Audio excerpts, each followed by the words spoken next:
Civil engineering is a major to consider if you want to design bridges, dams, roads, tunnels, buildings, railroads, pipelines, and even some civil engineers will work on aircraft or spacecraft structures and more. But depending on what projects you want to work on and what aspect of those projects you want to work on, you will go into certain subfields which can lead to very different career paths. The main subfields I will talk about that you can dive into in college are structural engineering, geotechnical, water resources, and transportation. All civil engineers will take mostly the same classes their first few years and learn the very basics of all of these subdisciplines. Then maybe their third, but especially their last year, they will take a lot of electives in the field or maybe fields they want to focus on. So first, structural engineering is about calculating and understanding the forces, strength, stability, and so on within a structure.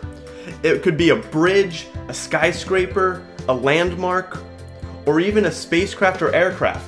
Remember, these structures are very heavy and need to support their own weight so that they don't collapse. Now this subfield is the most math intensive and has lots of physics. All civil engineers will take a class called statics, which is all about the forces and systems that are not moving. In basic physics, you may have done a statics problem, like where does this support have to be for the system to be totally balanced and therefore not moving. You summed all the forces which equaled 0 and all the torques which equaled 0. And that's the basics of statics. So if you're looking at the forces within a bridge or truss, well, the same principles apply, but now there's just more to it. The weight is straight down as shown in blue, all the beams exert forces on one another, but the sum of them is equal to 0, and the torque sum to 0 as well because the bridge is not moving. And it's of course even more complicated than this, but if you enjoy that kind of basic physics you see above, then you'll likely enjoy the statics and physics you see in structural engineering. So that's just a very simplified explanation, but now let's dive into some of the classes they would take. One class that would be important for structural students is a reinforced concrete class. In concrete structures, they reinforce it by putting steel beams in the concrete. We can't see those beams, but here, before construction is done, you can see them sticking out. Or you can see a lot of them on these unfinished columns. So why do they do this? Why isn't concrete good enough? Well, concrete alone, once hardened, has low tensile strength, as in it does not handle being pulled very well. However, it's okay with being compressed.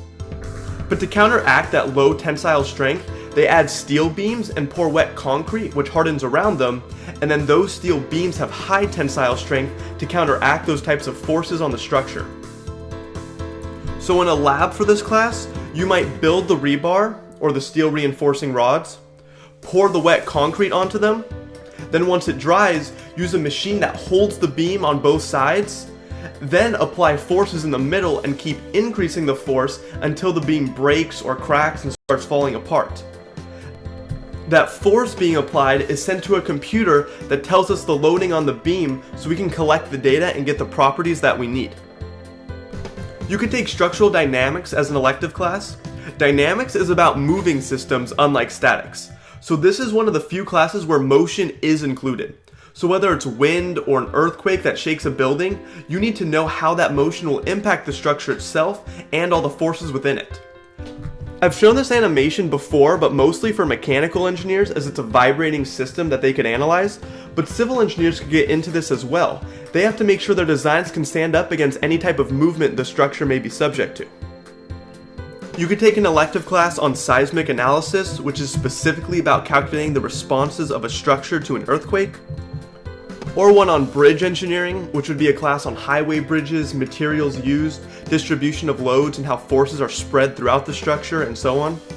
Mechanics of materials, like how twisting and bending a beam or column causes it to become internally stressed. Timber structure design, which is about analyzing properties and forces within wooden structures, and much more. See how even if you choose structural engineering, you could still take many different classes from the other structure students? It's a very broad major, but hopefully you really get the idea by now. Lots of physics in this discipline, but mostly statics or forces and structures without movement. In the real world, these engineers often work on the computer and use software for their designs, where that software does that advanced math to determine the forces throughout the structure, like you see here with an office block and its components. You may still have to do hand calculations, but most of the rigorous analysis you learned in school will be left to the software. Now let's move on to geotechnical engineering, and you'll already see how different these disciplines are. Geotechnical engineers are concerned with the behavior of earth materials like rock and soil, but the main focus is soil. This may seem odd, but you'll see how important this is. The structural engineer can do everything right to make sure the building will stand up, but if the geotechnical engineer messes up and you put a structure on soil that can't withstand it or is uneven, the building could fall, sink into the ground, or even lean to one side, probably the most famous being the Leaning Tower of Pisa, which was a result of soil issues. Then they also have to consider the foundation of the structures that are being designed, like should they have a shallow foundation or a deep foundation. You may not realize it, but our houses and all the buildings you see have foundations that go underneath the earth to keep the structure as stable as possible by transferring the weight from the structure to the earth. But geotechnical engineers rely heavily on testing. So a lab you might see in college is to go out as a class and collect soil samples around your university and bring them to lab. You would have to classify it, like is it sand, gravel, clay, etc. There are many soil types, and you may have to look at the grain size or how it reacts to water. You determine its water content by analyzing the sample, which will be comprised of a solid soil, water, and air of different masses and volumes. But most importantly, you'll measure how the soil will react to mechanical loading or to different forces acting on it. So you might perform a triaxial test, for example. Too complicated to explain for this video, but essentially you put the soil in an enclosed area and apply a force or load to the top, which pushes down on the soil. Then pressure sensors measure the pressure at different points to see how the soil is being affected. If you imagine a square sample of soil and you add a force to the top, the soil can fail along some weak plane. Basically, the weight overpowers the friction holding the soil particles together, and the soil will start to slide, which is known as shear failure. Its ability to stand up to this is known as shear strength, which is one thing that the triaxial test on the left tests for. And this leads us to what a career in geotechnical engineering could be like. You might be the person who goes out to the field where a structure is going to be built and collects soil samples all around the area for testing. Or you could do testing at the field. One of the most used tests right now in this field is cone penetration testing, where a large truck goes out to the field which has all this equipment on it, and a cone is pushed into the soil, and the pressure will be monitored by a computer on the truck as it moves through the soil into the earth. Based on the pressure, you can analyze the soil mechanical properties. Or maybe you could work in a lab where you would do the testing on the soil after it's been collected, like I showed with the triaxial test. Or maybe you could work on the computer and input the different types of soil from the various locations at the site, so you can digitally lay out the area that the structure will rest on. So you could be in the field, in the lab, or on the computer. Your elective classes could include geotechnical earthquake engineering, which would be like learning the dynamic behavior of soil as opposed to the structure itself. Then slope stability analysis and how to safely design structures on slopes. An example would be an embankment dam. Analysis of deep foundations, where the structure goes deep into the earth for a stronger support, like for skyscrapers. And of course, there are many more classes. Now let's move on to water resources engineering. This is about the design of systems to manage human water resources.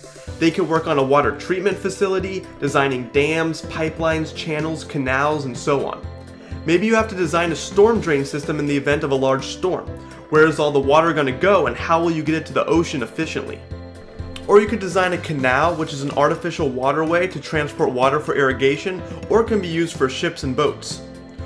Or you could design a culvert that will allow water to flow under a road or trail or some other obstruction.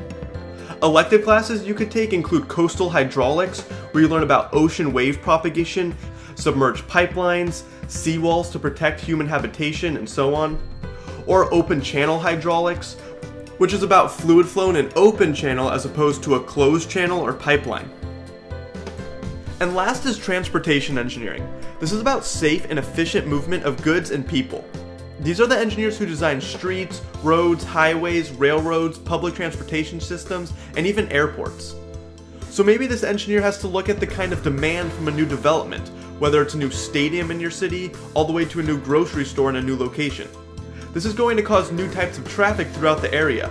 The engineers would try to optimize how the new development impacts existing traffic. They would look at data from other similar places to see what kind of traffic they get, then try to make improvements where possible.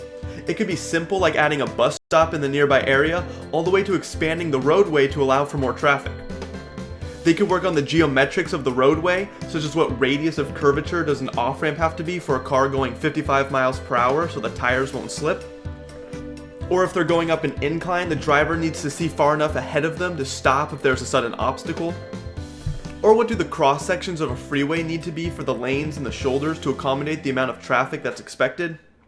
Or let's say a highway interchange is being designed. A structural engineer would make it stable and design the structure itself, but the transportation engineer would determine maybe how many lanes are needed for the interchange based on traffic, or how the merging should happen to maximize safety. They make sure that the layout is designed to maximize traffic flow and safety rather than the physics of the structure itself. Often these engineers evaluate potential improvements to cities in terms of transportation rather than create a totally new design. As in, you probably haven't had many new highways put into your city in the last few years, but there's probably been plenty of construction, whether it be adding an express lane or a bike lane, etc. So they might not create a new bus transportation system, but they may optimize the existing one. Maybe they take data from how many people get on the bus, how long the bus takes to complete its route, how long people are waiting for the bus, and so on to optimize the route, the amount of stops, and more. Your career will also likely involve a good amount of computer work. You might have to create a layout of the new lane, off-ramp, bridge, or whatever you're designing on AutoCAD, which is a very important software for civil engineers. Or you could use software to analyze and simulate traffic. You could actually lay out the roadway of a city and use collected data of traffic during different times of the day and simulate new additions. Like you could add in a stoplight somewhere and see what the new traffic would be like. Or you can make a minor change, like make a certain stoplight stay green for just a few seconds longer and see how it affects traffic on those streets. And just note, this is not a very math-heavy field. In fact, it's probably the least math-intensive of the 4 subdisciplines I've talked about. It's more about taking data and analyzing it. Even when I talked about the radius of curvature and how fast someone should be going, you won't use the coefficient of friction and do circular motion physics or anything like that. You use even simpler equations to get what you need. Now that's all the main subdisciplines of this major, but there are some final thoughts I want to include. If you're watching all this and are more interested in the artistic aspect of building and structure designs, then architecture will be better for you. Architects deal more with the floor plans, spatial concerns, and the shape and design of the buildings. They have to have an understanding of structures and physics, but not quite as much as a structural engineer. They would hand off their design to the structural engineer, who would really make sure the entire structure could support itself, and they would deal with more of the technical work. Then, if you want to be the one who puts on the hard hat and does all the hands-on work with the machines and physically builds the structures, then construction will be better for you. But then there's also construction management, which you can still get a job in as a civil engineer. Construction companies will hire civil engineers because of their technical background. Construction is the hands-on part, but construction management is more about guiding the construction, putting together schedules, budgeting, and figuring out how all the pieces will come together. And according to the Bureau of Labor Statistics, the average salary and the number of jobs in the United States for these 3 majors are all pretty good. Of course, these are just averages as of now, but hopefully this gives you a good idea of what you can expect. So if you guys like this video, don't forget to like and subscribe, and I'll see you all next time.